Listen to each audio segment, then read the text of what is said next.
Here are the 10 things that destroy a relationship. I'll give you my 5. Tosh is going to give you her 5. But make sure you stick around for number 8, as it's a game changer. Ooh, number 8. Okay.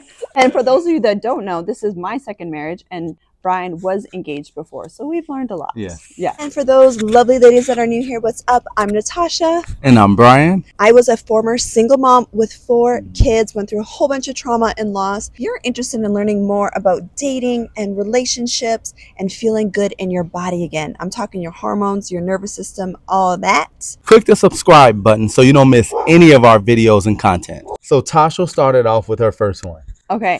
So the number one thing that women do is we are easily triggered. We don't have that emotional control, especially if you haven't healed your masculine energy wounds. So that could be daddy issues. It could be the last man that hurt you, the last men that hurt you, baby daddy, divorce, all those things.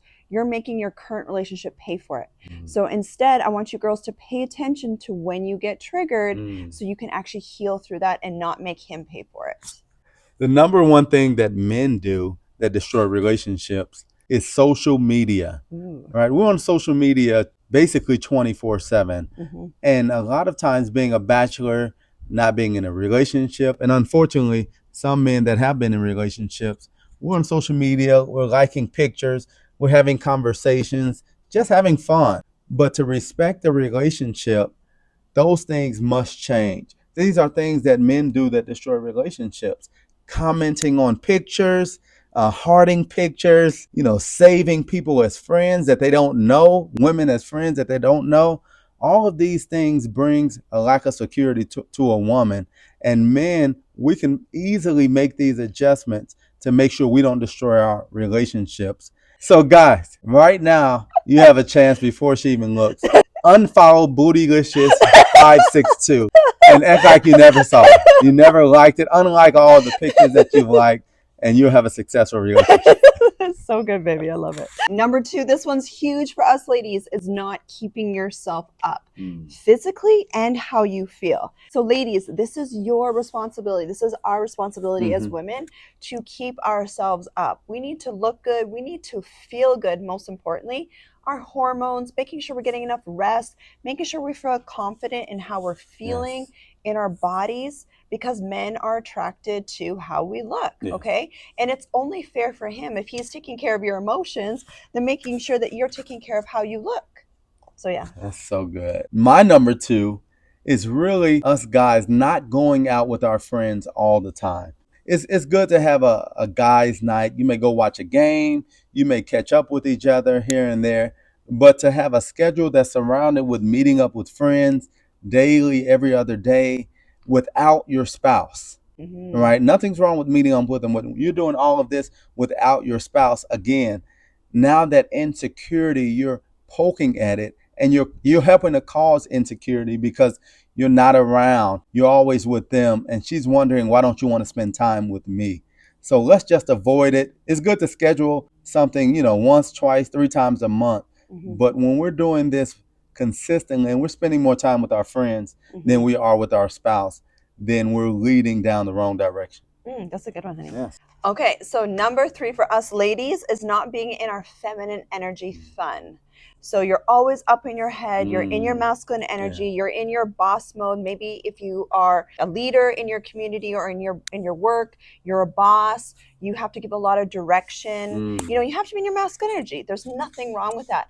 But then you go and you bring that home to him, where you're all up in your head, you're talking about work, you're thinking about work, and you don't know how to just relax and receive and just be present with him and just have fun and do things that you need. Not only is this good for you and your body and your hormones, but this is what's going to keep the polarity in the relationship. You are the romance girl, okay? You bring the romance. So my number 3, which is number 6 overall, is us guys not over communicating. And that's such a foreign concept for us guys, because we don't want to talk much. We just like, you see what I'm doing, I'll be back. I'm going, so I got to take care of some business, right? We don't like talking that much. Just understand, I just need some time to myself. But that's not the healthiest way to go about it. We can have conversations, just letting them know, like, okay, I need to go here. I'll be back. Did you need something? Or even at times just talking and saying, okay, I didn't like the way this situation went down, so can we talk about it? We're not super talkers, but it's good to communicate how your day is going, how you feel about things.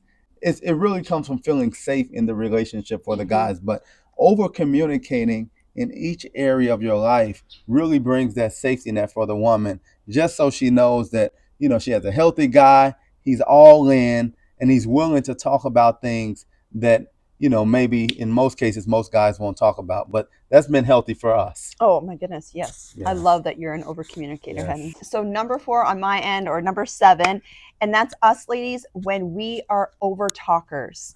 And if you're too loud. So it's kind of a 2-in-1 here, but this is something I personally have had to really work on, is not over talking. So you're listening more than you're talking. Men don't process as many words as we do as women. So if you are constantly talking nonstop, you're disembodied, every thought that you have, every emotion you have, everything, you just want to vomit on him. I call it emotionally vomiting, where you don't even know how to process your own emotions. That's a big thing that I teach the girls in the Feminine Energy Academy, is how to actually pause and process your emotions without just coming at him and going at him like a million miles an hour. Another thing too is being really loud. So if you're like, oh, I'm just a loud person. Okay, babe, maybe when you're with your girlfriends, that's okay, we can handle it. But when you're with him and you're yelling or you're just loud all the time, their nervous systems, it will be very irritating to them. So these are little things that you can do that will make you way more attracted to him and calm his nervous system down. Thank you. Number 4 for me, which is number 8. Ooh, number 8. Yes. Not praying together. In our entire relationship, even from the beginning, we've always prayed together. We understand that we're 2 separate people that have 2 different thought patterns, but we decided to come together. And because of that, God is our head and he's leading us through this. So good. We understand it's God, man, woman, but we also understand that we have to be in agreement as we move forward. No one's overbearing the other one. No one's saying, okay, this is what I believe, so this is what we're doing. No, if we want to walk in harmony, if we want to move forward and grow in life, we have to come to an agreement. So really just allowing God to be our head brings everything together, no matter how we feel. I don't care if we've had a bad day, we still make the decision to pray together so we can make sure that we're staying in God's will in our life and not going to bed upset or anything like that. True. Just making sure that we're saying, okay, this is where we're at. Let's pray about it and let's move forward. Yeah, I'm so glad that that's something that we do every single day together, no matter what. Right. I love it. Okay, so number 5 on my end, and I feel like these are also important, but this one is huge, probably the biggest thing. And this will destroy a relationship so fast, and that is you disrespecting your man. Like, above all things, do not disrespect him. Okay? And also along with that is talking down to him, talking to him like he's a child, just putting him down, taking those digs, but especially disrespecting him, and especially in public. Like, you don't want to be doing it behind the scenes, but especially in front of other people. It is relationship suicide. And I'm talking like, I've heard some women how they talk to their men and like they're joking, but they're like using names, calling him names, or you dumb, or telling him to shut up, or swearing at each other. Like, that's one thing we have never ever done, is swear at each other, yell at each other, disrespect each other, because that is the fastest way to completely destroy a relationship. Man, you hit it on the head with that one. Number 5, which is number 10 overall, is having best friends of the opposite sex. Ooh, okay. That's a so good one. Me personally, I don't even believe that men are capable, for the most part, and I'm speaking generally, of having opposite sex friends as women that they speak to all the time, right? We all know women, and women know men of the opposite sex, but really nurturing those relationships, spending time on the phone, going out to eat, doing things that you do with your spouse, with your best friend. That right there leads down the wrong path, because what I've noticed, the men that I know, the men that I talk to, men don't have best friend women that are not attractive to them. That's true.